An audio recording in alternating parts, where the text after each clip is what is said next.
Assalamualaikum warahmatullahi wabarakatuh. Kami dari kelompok 6 akan menampilkan video pembelajaran mengenai hubungan antar peraturan perundang-undangan. Hubungan antara peraturan perundang-undangan. 1. Harmonisasi peraturan perundang-undangan. Harmonisasi peraturan perundang-undangan adalah suatu proses penyelesaian peraturan perundang-undangan yang hendak atau sedang disusun agar peraturan yang dihasilkan sesuai dengan prinsip-prinsip hukum dan peraturan yang baik. Perharmonisasian rancangan undang-undang mencakup 3 aspek, yaitu A. Perharmonisasian materi muatan rancangan undang-undangan. 1. Pancasila. 2. Undang-Undang Dasar Negara Republik Indonesia tahun 1945. 3. Undang-undang. 4. Asas-asas peraturan perundang-undangan. A. Asas pembentukan. B. Asas materi muatan. C. Asas-asas lain yang sesuai dengan bidang hukum rancangan undang-undang yang bersangkutan. B. Pengharmonisan rancangan undang-undang meliputi beberapa hal berikut. Yang ke-1, kerangka peraturan perundang-undangan. Yang kedua, hal-hal khusus. Yang ketiga, ragam bahasa. Yang keempat, bentuk rancangan peraturan perundang-undangan. C. Pengharmonisan peraturan perundang-undangan dilakukan dengan cara yang ke-1, pastikan lalu rancangannya mencakupkan nilai-nilai filosofis Pancasila. Yang kedua yaitu memastikan bahwa pasal-pasal Undang-Undang Dasar telah dicantum dengan benar. Yang ketiga yaitu menggunakan istilah.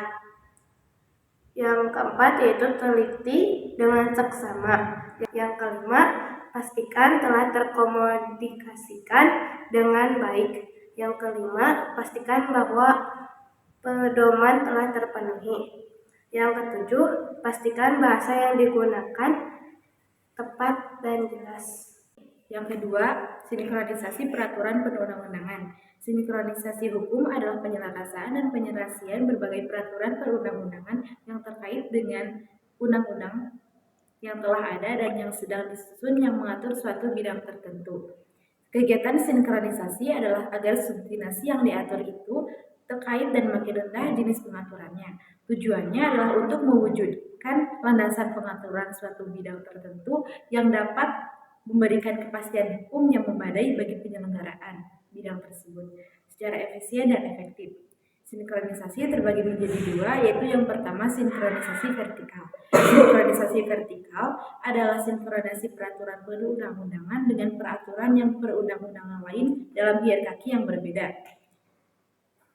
Yaitu yang pertama, Undang-Undang Dasar Negara Republik Indonesia tahun 1945, yang kedua, ketetapan majelis, yang ketiga, Undang-Undang Peraturan Pemerintah pengganti Undang-Undang, yang keempat, Peraturan Pemerintah, yang kelima, Peraturan Presiden, yang keenam, Peraturan Daerah Provinsi, yang ketujuh, Peraturan Daerah Kabupaten atau Kota. Yang kedua, sinkronisasi horizontal. Sinkronisasi horizontal adalah sinkronisasi peraturan perundang-undangan dengan peraturan perundang-undangan yang lain dalam hierarki yang sama.